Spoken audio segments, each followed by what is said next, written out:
जी, अस्सलाम वालेकुम।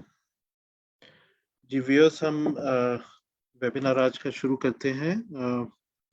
मेरे साथ ज़ीशान हैं जो हमारे चीफ बिजनेस डेवलपमेंट ऑफिसर हैं। आज का बेसिकली जो वेबिनार है, it's about tax savings in pension schemes and mutual funds. So over to you Zeeshan.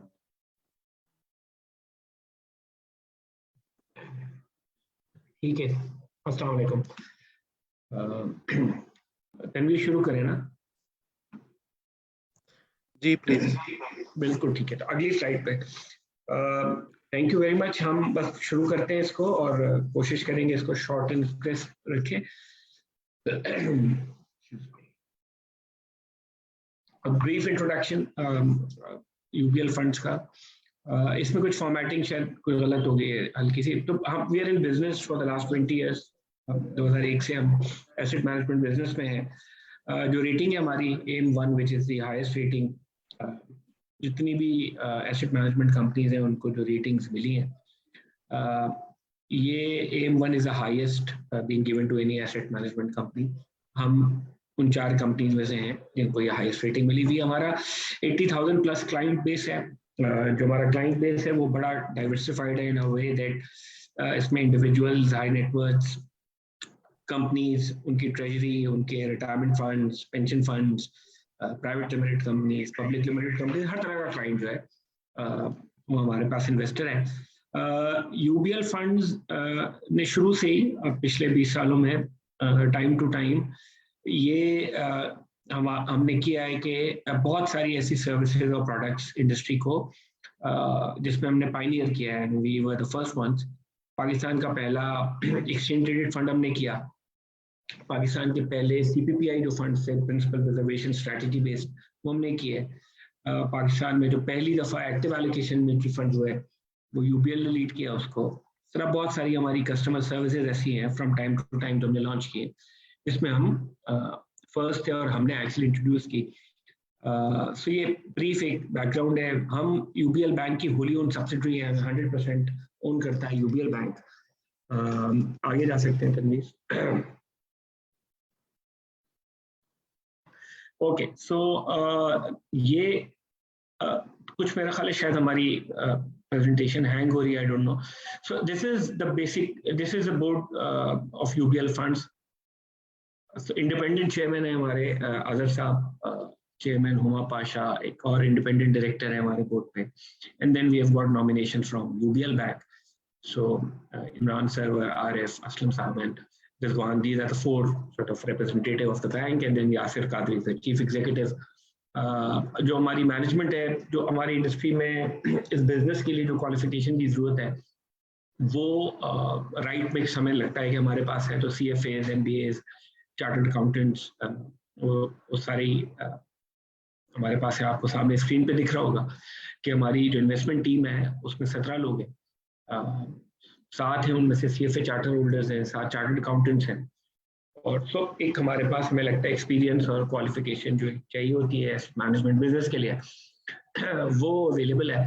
और वो फिर हमारी फंड परफॉर्मेंस और जो हमारी बहुत सारी सर्विसेज जो हमने टाइम टू टाइम लॉन्च की, जो प्रोडक्ट्स की, वो फिर उसमें रिफ्लेक्ट भी करती है। ये हम अपने आप को कहते हैं कि we are the most decorated AMC। ये आपको स्क्रीन पे दिख रहा होगा, बहुत सारे अवार्ड्स हमें मिले, टाइम टू टाइम मिले। तो अगर आप तनवीर, आप मुझे अगर होस्ट बना सकें तो मैं जरा इसको, या आप खुद कर सकें, ये जो आखिरी है शरिया स्टॉक फंड को अगर पॉइंटर कर सकें। सो मिसाल के तौर पे इसको रेड भी कर सकते हैं सर्कल हम जी। सो जो हमारा शरिया स्टॉक फंड है, जो बेसिकली हमारा फ्लैगशिप फंड है, उसको पिछले ये जो तनवीर ने भी हाईलाइट किया है, सो ये इसको 3 इयर्स की परफॉर्मेंस, 5 इयर्स की परफॉर्मेंस और 10 इयर्स की परफॉर्मेंस पे बेस्ट फंड का अवार्ड रिपर्स की तरफ से मिला। और जाहिर एक्विटी फंड जब होते हैं तो नॉर्मली एक लॉन्ग टर्म परफॉर्मेंस जो है वो इन्वेस्टर ट्रैक कर रहे होते हैं। तो कंसिस्टेंटली इस फंड ने जो है अपने पीयर्स को आउट परफॉर्म किया और लिपर अवार्ड मिला हमें। मैप के अवार्ड 3 ईयर इन रनिंग मिले। एक आपको इससे पहले दिख रहा होगा लास्ट फ्रॉम सेंटर में CIO 100, ये हमको जो है हमारा जो हार्डकोर सॉफ्टवेयर है, जो बेसिकली जिससे सारी हमारी कस्टमर सर्विसेज फिर इवेंचुअली निकलती हैं। उस सॉफ्टवेयर को यूएस में अवार्ड मिला। सो हमें most customer centric asset management company का भी अवार्ड आपको दिख रहा होगा मिला। तो बहुत सारे अवार्ड्स हमें time to time fund performance पे हमारी कस्टमर सर्विसेज के ऊपर मिले। आज का जो टॉपिक है वो I try to keep it simple और थोड़ा शॉर्ट भी रखते हैं इसको, and then if you have any questions हम कोशिश करेंगे उनको भी आंसर करें। बेसिकली जब म्यूचुअल फंड्स पाकिस्तान में लॉन्च हुए तब से गवर्नमेंट ऑफ पाकिस्तान ने एक sort of benefit pass on किया to the investors of, to the tax paying investors of mutual funds. और जहां म्यूचुअल फंड्स में आपको रिटर्न कॉम्पिटिटिव मिलता है, आपको हर तरह का प्रोडक्ट अवेलेबल होता है, so from a very low risk money market fund to a high risk high return potential equity fund, जो एक सारा मेन्यू अवेलेबल होता है हमारे पास। सो अगर कोई फॉर एग्जांपल चाहता है कि उसको शॉर्ट टर्म के लिए दो महीने के लिए 3 महीने के लिए पैसे रखने, रिस्क भी कोई नहीं लेना क्योंकि शॉर्ट टर्म होराइजन है, सो उनके लिए फॉर एग्जांपल हमारे पास मनी मार्केट फंड अवेलेबल होता है जो या तो शॉर्टर एंड टी-बिल्स में या क्वालिटी बैंक डिपॉजिट में करता है, टू समवन जो लॉन्ग टर्म के लिए इन्वेस्ट कर रहे हैं, जो कहते हैं बच्चों की एजुकेशन के लिए हमें इन्वेस्ट करना है या किसी और लॉन्ग टर्म पर्पस के लिए हमें इन्वेस्ट करना है, उनके लिए हमारे पास इक्विटी फंड है। तो वो जो आपको रिटर्न पोटेंशियल है म्यूचुअल फंड्स का वो तो अपनी जगह पे जाहिर है।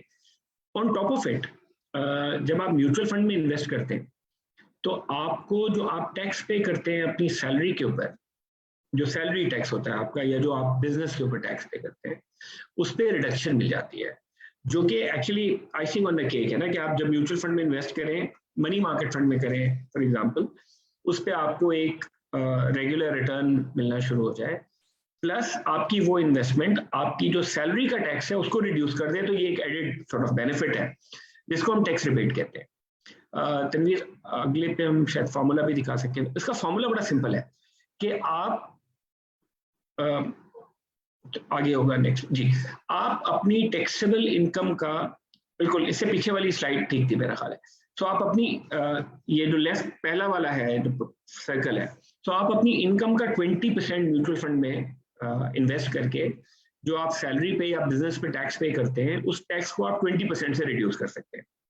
तो अगर आप सैलरीड एम्प्लॉई हैं और आपकी इनकम मिसाल के तौर पे 2.5 लाख रुपए महीना है, तो व्हेन वी से योर टैक्सेबल इनकम, इसका मतलब है आपकी बेसिक सैलरी, आपका हाउस रेंट अलाउंस, आपकी यूटिलिटीज, आपको जो बोनसेस मिलते हैं, एवरीथिंग पुट टुगेदर, वो जब आप उसको ऐड कर लें तो वो टैक्सेबल इनकम कहलाती है।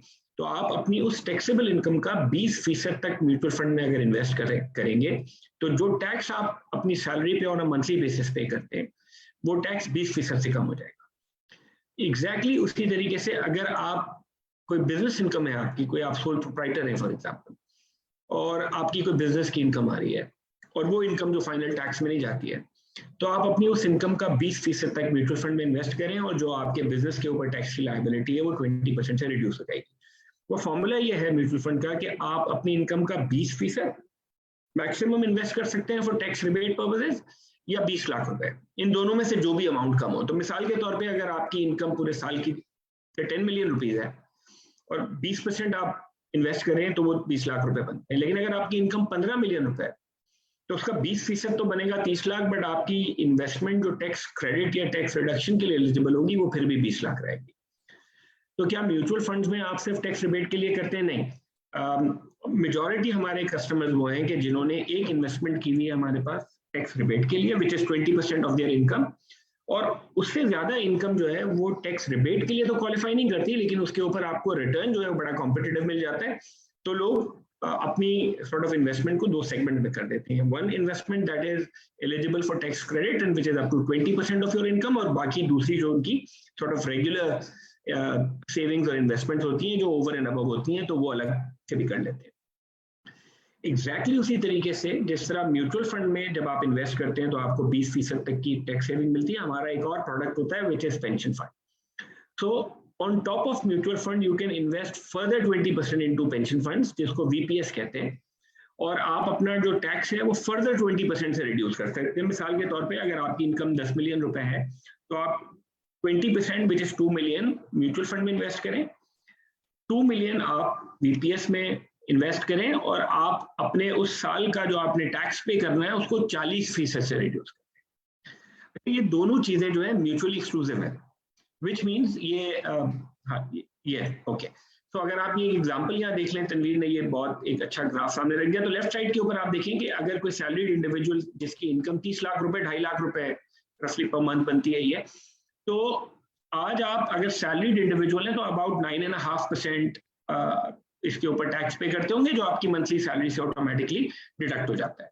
और अगर आप रुपी वैल्यू में देखें तो आप if you are earning 3 million, आप रफली 282,000 का टैक्स पे कर रहे होंगे, और आपकी जो टेक होम सैलरी होगी वो 3 मिलियन माइनस 282 होगी। म्यूचुअल फंड में अगर आप 6 लाख रुपए इन्वेस्ट करें तो आप ये जो टैक्स है 282,000 का, वो आप रिड्यूस कर सकते हैं कोई 56,000 से, विच इज 20%।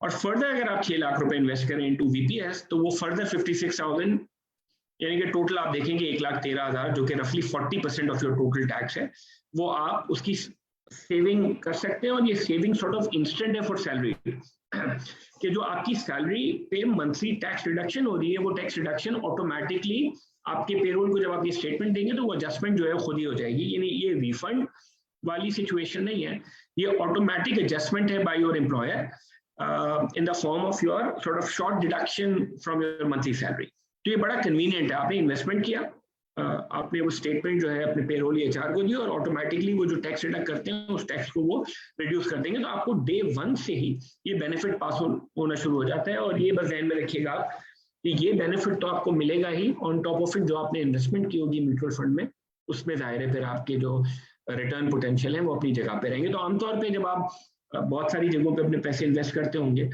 तो ऐसी कोई आपको इन्वेस्टमेंट रेवेन्यू नहीं मिलेगा जहां पे रिटर्न पोटेंशियल भी हो और आपको एक टैक्स की सेविंग भी हो रही हो।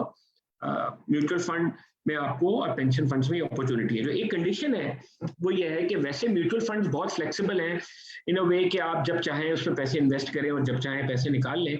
लेकिन अगर आपने कोई ऐसी इन्वेस्टमेंट की है म्यूचुअल फंड में जिसपे आपने टैक्स रिबेट लिया है, जो मैं अर्ज कर रहा था कि लोग म्यूचुअल फंड में इन्वेस्ट करते हैं for return as well as for return plus tax credit. तो जो इन्वेस्टमेंट ऐसी है जिस म्यूचुअल फंड में जो आप जिस पे आपने टैक्स क्लेम किया, विच मींस आपने अपने एम्प्लॉयर से शॉर्ट रिडक्शन करवाई है अपने टैक्स में, तो वो इन्वेस्टमेंट को आपको 2 साल तक के लिए होल्ड करना है। सो अगर आपने इन्वेस्टमेंट की, टैक्स रिबेट क्लेम किया म्यूचुअल फंड में, तो वो इन्वेस्टमेंट 2 साल के लिए आपको होल्ड करनी है। उससे पहले अगर आप निकालेंगे तो जो आपने टैक्स बेनिफिट लिया वो आपको वापस करना है। वेल जो वीपीएस है, जो पेंशन फंड है, वो थोड़ा लॉन्ग टर्म प्रोडक्ट है। तो उसमें अगर आपने इन्वेस्टमेंट किया है तो फिर आपको उसको सॉर्ट ऑफ कंटिन्यू करना है टिल रिटायरमेंट। और वो रिटायरमेंट ये है कि या तो आपकी 60 ईयर्स ऑफ एज हो जाए या फिर 25 years from the date of first contribution, whatever comes first.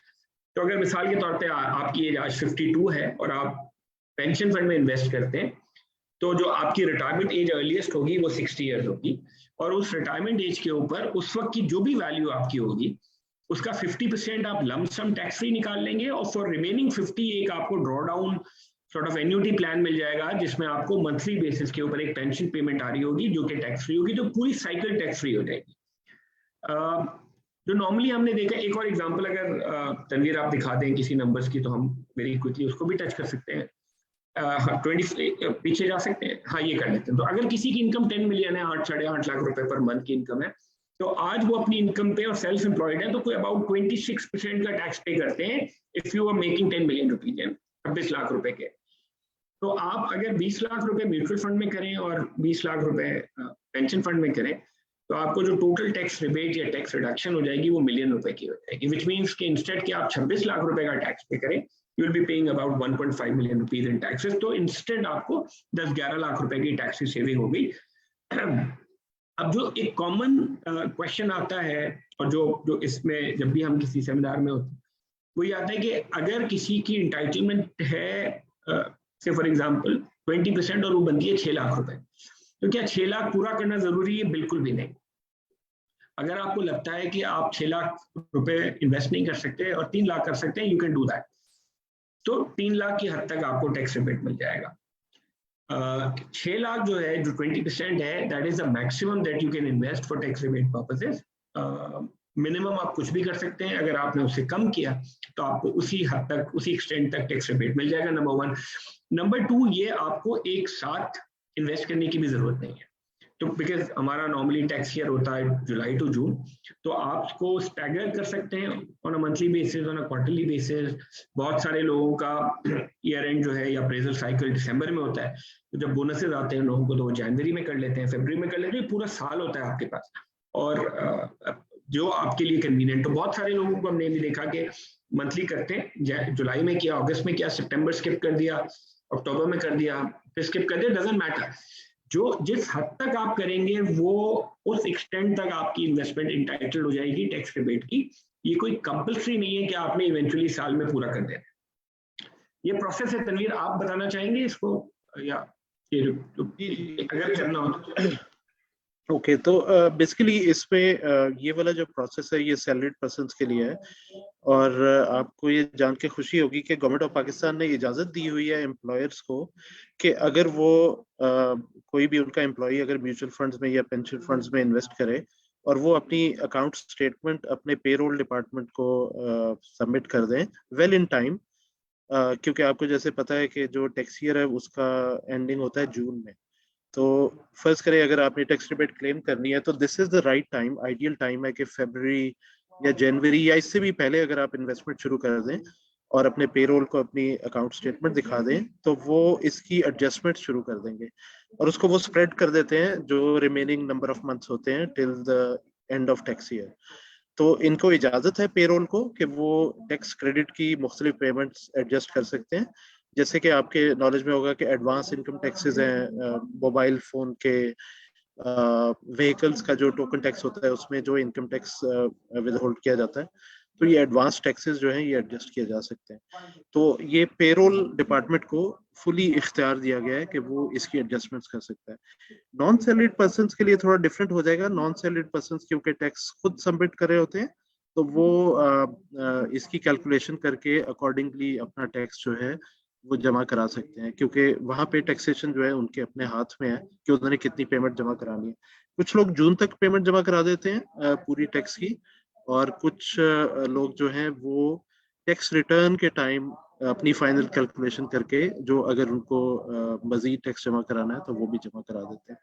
तो नॉन सैलरी पर्सन के लिए थोड़ा सा इजी हो जाता है कि वो इसको इवन जून में भी इन्वेस्ट करें या मई में भी इन्वेस्ट करें तो अपना टैक्स जो है अकॉर्डिंगली एडजस्ट करा सकते हैं। अच्छा, ये बेसिकली एक टेबल है, ये हमारी वेबसाइट पे भी शायद इस शक्ल में तो अवेलेबल नहीं है, बट एक बड़ा आसान सा टैक्स सेविंग कैलकुलेटर मौजूद है। वहाँ आप अपनी टैक्सेबल इनकम मेंशन करें, आप अपना सैलरीड या नॉन सैलरीड मेंशन करें और वो आपको कैलकुलेटर बता देगा कि आपको मैक्सिमम कितनी इन्वेस्टमेंट करें। तो अब इसके लिए जाहिर है अगर आपका ऑलरेडी एक इन्वेस्टमेंट अकाउंट खुला हुआ है यूबीएल फंड्स के साथ तो बहुत इजी है, बट अगर नहीं खोला तो आप हमें कॉल कर दीजिए।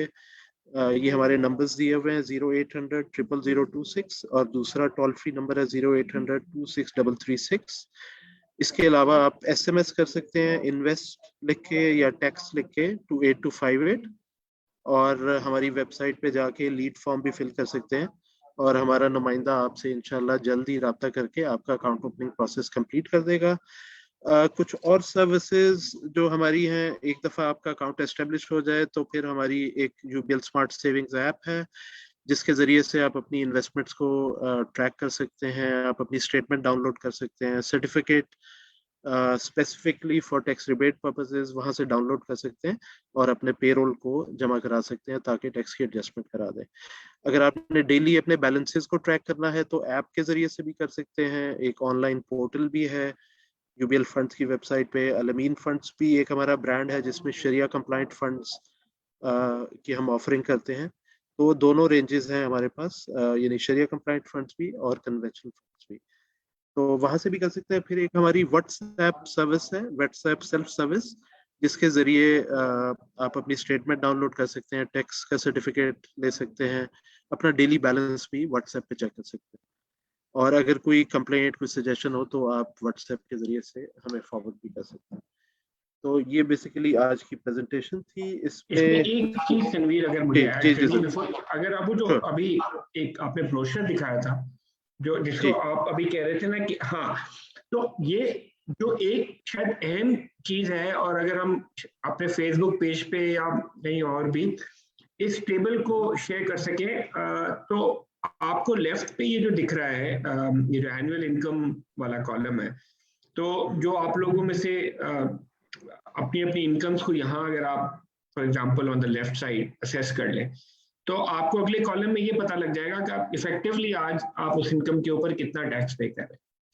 तो ये जो म्यूचुअल फंड या पेंशन फंड का टैक्स रिबेट आपको मिलना है, वो आपकी amount of investment multiply by your tax rate, यानी कि आप कॉलम नंबर 2 में जिस रेट में फॉल करते हैं, अगर आपकी 45 लाख की इनकम है तो फॉर एग्जांपल यहाँ पे 12.6% है, तो इस रेट को आप अपनी अमाउंट ऑफ इन्वेस्टमेंट पे अगर मल्टीप्लाई करेंगे तो आपका टैक्स रिबेट आ जाएगा।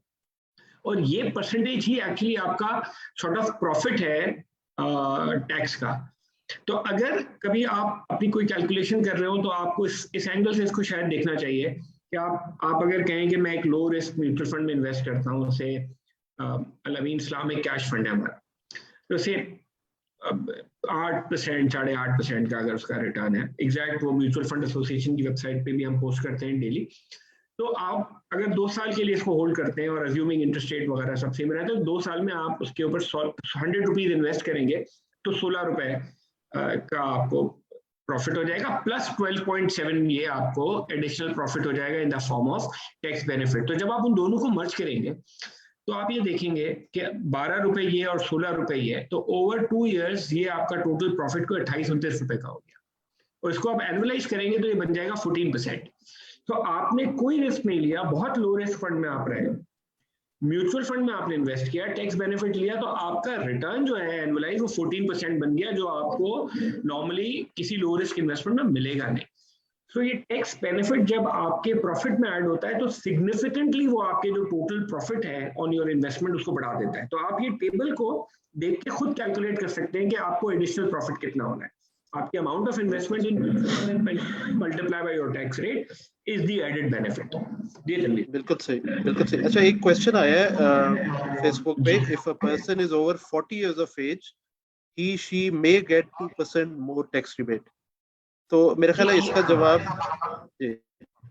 अच्छा, ये बेसिकली पेंशन फंड में एक 2019 तक ये फैसिलिटी दी गई थी कि अगर कोई 40 इयर्स प्लस एज के कोई सब्सक्राइबर हैं और वो पेंशन फंड में अकाउंट खोलते हैं तो उनको हर साल 2% की एडिशनल टैक्स रिबेट वो ले सकते थे। बट ये इसकी टाइम लिमिट जून 30 2019 थी, उसके बाद से ये इफेक्टिव नहीं है। तो ये 20% ऑफ टैक्सेबल इनकम ये। अच्छा, एक ज़ीशान अगर आप थोड़ा सा कमेंट कर सके, एक तो ये कि ये जो टैक्स रिबेट्स हैं ये कौन कौन से सोर्सेज ऑफ इनकम पे एप्लीकेबल है? ओके, तो अगर तो आप सैलरीड इंडिविजुअल हैं तो आपकी सैलरी इनकम पे एप्लीकेबल है। इसका मतलब है कि आपकी जो सैलरी इनकम पे टैक्स है वो 20% से म्यूचुअल फंड में और 20% से वीपीएस में हो जाएगा। इसके अलावा अगर आपकी कोई बिजनेस इनकम ऐसी है जो आप लोग, आप में से जो लोग खुद रिटर्न फाइल करते हैं या बाकी लोग भी जो किसी टैक्स कंसल्टेंट या कुछ हमारी इनकम होती है जो सेपरेट ब्लॉक की इनकम कहलाती है या फाइनल टैक्स इनकम होती है। मिसाल के तौर पे आपको डिविडेंड आता है या आपको कहीं से कैपिटल गेन्स मिलता है, तो वो इनकम जो फाइनल टैक्स से सेपरेट ब्लॉक की इनकम होती है वो एलिजिबल नहीं होती फॉर टैक्स रिडक्शन पर्पसेस, क्योंकि वो मिनिमम टैक्स होता है। तो आपकी सैलरी इनकम है, आपका कोई ऐसा बिजनेस है जो फुल रेट पे टैक्स होता है, वो वाली इनकम क्वालिफाई करती है टैक्स रिडक्शन के। लेकिन हर ऐसी इनकम जो एक सेपरेट ब्लॉक ऑफ इनकम है आपकी, वो क्वालिफाई नहीं करती टैक्स रिबेट के लिए। लेकिन इवन देन आपकी वो इन्वेस्टमेंट इन म्यूचुअल फंड जो है वो आपको एक डिसेंट रिटर्न पोटेंशियल जरूर दे। अच्छा, इसमें रेंटल इनकम जो है वो सेपरेट ब्लॉक है या नॉर्मल इनकम के साथ क्लब होती है? वो अब सेपरेट ब्लॉक हो गया तनवीर, तो वो हर साल ही उसमें चेंजेस आती नहीं है फॉर इंडिविजुअल्स, तो अब वो separate block of income. So mainly salary income and income from business income, ये दो इनकम्स जो हैं इसके अगेंस्ट आप टैक्स रेट क्लेम कर सकते हैं। अच्छा, एक सवाल ये आया है कि अगर कोई रिफंड हो, जैसे टैक्स क्रेडिट तो उन्होंने अवेल कर लिया बट उसकी एडजस्टमेंट पूरी नहीं कर सके और एक्सेस टैक्स उन्होंने पे कर दिया, तो रिफंड का क्या प्रोसीजर होगा? रिफंड ये जब आप अपना रिटर्न फाइल करेंगे तो उसमें रिफंड ऑटोमेटिकली निकल के आ जाएगा, यानी कि आपका टैक्स डिडक्ट हो गया था पहले, अब आपने म्यूचुअल फंड में इन्वेस्ट किया, टैक्स रिबेट आपने क्लेम किया, तो बिकॉज आपके पास अब एडजस्टमेंट के लिए गुंजाइश नहीं है, तो जब आप रिटर्न फाइल करेंगे तो उसमें एक रिफंड का हेड निकल के आ जाएगा। तो वो आप जब अपना रिटर्न फाइल कर देंगे तो चांसेस आर कि आपको रिफंड मिल जाएगा। हमने कुछ केसेस में ज़रूर देखा है कि कुछ एम्प्लॉयर्स जो हैं उन्होंने एम्प्लॉयज़ के जो रिफंड्स हैं based on their tax returns उसको अगले साल के टैक्स से एडजस्ट किया है, लेकिन बहुत सारे केसेस में एम्प्लॉयर्स ने डिक्लाइन भी किया है बिकॉज ये एम्प्लॉयर की रिस्पॉन्सिबिलिटी है। तो इसका बेस्ट तरीका ये है कि आप अपने टैक्स रिटर्न में रिफंड क्लेम करें। इससे बेहतर तरीका ये है कि आप जल्दी शुरू कर दें अपनी टैक्स रिबेट की इन्वेस्टमेंट, ताकि जैसे जैसे आपकी विद होल्डिंग हर महीने हो रही हो उसी में से इसकी आप एडजस्टमेंट कर सकें। बट आइडियल तरीका इसका ये है कि a situation comes in where your tax has already been deducted, आप क्लेम करें टैक्स रिबेट और रिफंड जो है वो अपने रिटर्न में फाइल कर दें तो आपको विद टाइम रिफंड मिल जाएगा। बिल्कुल ठीक है। अच्छा, इसका एक और तरीका जो आप यूज कर सकते हैं, जस्ट टू ऐड ऑन के मंथली आप इन्वेस्टमेंट्स कर सकते हैं। जैसे अपने यूबीएल बैंक में अगर आपका अकाउंट है तो वहाँ ये फैसिलिटी मौजूद है कि आप म्यूचुअल फंड के लिए पेमेंट स्केड्यूल कर सकते हैं। यानी अगर लेट से आपको हर महीने की 25 को सैलरी मिलती है तो आप 26 या 27 या 28 जो भी डेट आप सेलेक्ट करें उस डेट पे आप एक अमाउंट डिसाइड करके आप स्केड्यूल कर सकते हैं पेमेंट। तो ऑटोमेटिकली उस डेट को यूबीएल बैंक का सिस्टम जो है वो म्यूचुअल फंड या पेंशन फंड में जो भी आपने सेलेक्ट किया होगा उसमें इन्वेस्ट कर देगा और आपको हमारे सिस्टम से उसके लिए एक एसएमएस और ईमेल वगैरह वो भी आपको रिसीव हो जाएगी और फिर आप अपनी स्टेटमेंट भी डाउनलोड कर सकते हैं। तो ये एक इजी तरीका है जिससे बहुत ज़्यादा बर्डन भी नहीं आप पे पड़ता। अच्छा, इसी तरह बहुत सारे हमारे कॉर्पोरेट सेक्टर के एम्प्लॉयज़ को बोनसेस मिलते हैं, जो जनरली जैसे बैंकिंग सेक्टर के एम्प्लॉयज़ हैं तो उनको फरवरी मार्च और देयर अबाउट ये बोनसेस मिल रहे होते हैं। तो अक्सर उनकी कोशिश होती है कि बोनस को लमसम इन्वेस्ट करके उस पर टैक्स क्रेडिट ले सकें। बट ये है कि डिफरेंट पर्पसेस के लिए आप डिफरेंट इन्वेस्टमेंट्स कर सकते हैं। अच्छा, एक और सवाल ये आया था कि 2 साल अगर मैंने होल्ड किया तो क्या मैं उसी अमाउंट पे दोबारा से टैक्स क्रेडिट क्लेम कर सकता हूँ? जी जिशान म्यूट है। बिल्कुल कर सकते हैं। आप एक बेसिकली फ्रेश इन्वेस्टमेंट आपको हर 2 साल के बाद करनी है। तो आपकी एक इन्वेस्टमेंट जो मिच्योर हो गई, मिच्योर से मेरा मतलब है जिसको वो 2 इयर्स का होल्डिंग पीरियड कंप्लीट हो गया, तो आप उसको एक दफ़ा एक फ्रेश इन्वेस्टमेंट करके और जो आपने ऑलरेडी इन्वेस्टमेंट की हुई है उसको विड्रॉ कर लें, तो वो ऑटोमेटिकली जो है वो नई इन्वेस्टमेंट की फॉर्म में आप एलिजिबिलिटी क्रिएट कर लेगी। बिल्कुल सही। अच्छा, इसमें अगर उन्होंने उसमें से डिविडेंड वगैरह यानी डिविडेंड की कैश पेमेंट ले ली हो तो उससे कोई फर्क तो नहीं पड़ेगा नहीं, टैक्स क्रेडिट पे? ठीक है, ठीक है। बिल्कुल भी नहीं। चले, ये कुछ क्वेश्चंस से अच्छा, एक सवाल और था कि लेट से खुदा ना खास्ता पेंशन फंड में ये सब्सक्राइबर हैं और खुदा ना खास्ता उनके साथ कोई मिसहैप हो गया और उनके लीगल हेयर्स को पेंशन के उनके अकाउंट्स में ट्रांसफर कर दी गई, तो क्या उस अमाउंट पे वो टैक्स क्रेडिट क्लेम कर सकते हैं लीगल हेयर्स? को अगर पेंशन ट्रांसफर हो गई तो वो 50% तो उनको टैक्स फ्री मिल गई होगी और रिमेनिंग राइट, 50 की भी अगर वो उन्होंने मंथली पेंशन कर दी तो वो भी टैक्स फ्री है। तो सही है। उस पे बिकॉज टैक्स ही नहीं हुआ तो वो फिर टैक्स रिबेट नहीं पॉसिबल है। ओके, टैक्स रिबेट तो है ही उस इनकम पे, लेकिन अगर आप ये पूछ रहे हैं कि ट्रांसफर हुआ है और उनकी कोई और इनकम है जिसपे वो ऑलरेडी मिसाल के तौर पे लीगल हेयर्स में से किसी की सैलरी इनकम है, तो वो अमाउंट जो उनको वीपीएस में ट्रांसफर हुआ है मेरा नहीं ख्याल वो फ्रेश इन्वेस्टमेंट काउंट होगी। है तो ये इंटरप्रिटेशन की चीज, लेकिन मेरा ख्याल है फ्रेश इन्वेस्टमेंट तो नहीं है और यूनिट्स तो वही है, तो शायद एलिजिबल ना हो। ओके, बट ये ग्रे एरिया है, आई डोंट थिंक इस पे होगी। ठीक है। चले, ठीक है। Thank you Zeeshan, thank you very much for your thank you time. Tanveer, thank you everyone. अगर कोई क्वेश्चंस और भी हो तो you can post it on our Facebook page, और जी, जो तनवीर ने आपको डिटेल्स भी दी हैं तो आप हमसे रब्ता कर बिल्कुल सकते हैं और हम will be happy to answer you. बिल्कुल बिल्कुल। तो आप थैंक इस यू। वीडियो के नीचे क्वेश्चंस में अपने क्वेश्चंस पोस्ट कर दीजिएगा। वी विल ट्राई कि हम आपको डायरेक्टली वहीं पे आंसर कर दें या आपके इनबॉक्स में उसका आंसर मुहैया कर दें। अगर आप इन्वेस्टमेंट करना चाहें तो जैसे मैंने पहले बताया, हमारे टोल फ्री नंबर्स हैं, यहाँ पे आप कॉल कर सकते हैं, हमारा नुमाइंदा आपसे रब्ता कर लेगा, या एसएमएस कर दें, या हमारा ईमेल है info@ublfunds.com, वहाँ पे भी आप ईमेल भी कर सकते हैं। और इंशाल्लाह जल्द ही हम अपनी एक और सर्विस इंशाल्लाह डिजिटल अकाउंट ओपनिंग भी शुरू करेंगे, तो जिसके ज़रिए से आप खुद भी हमारी ऐप पे डिजिटल अकाउंट खोल सकते हैं। थैंक यू वेरी मच जी, थैंक यू।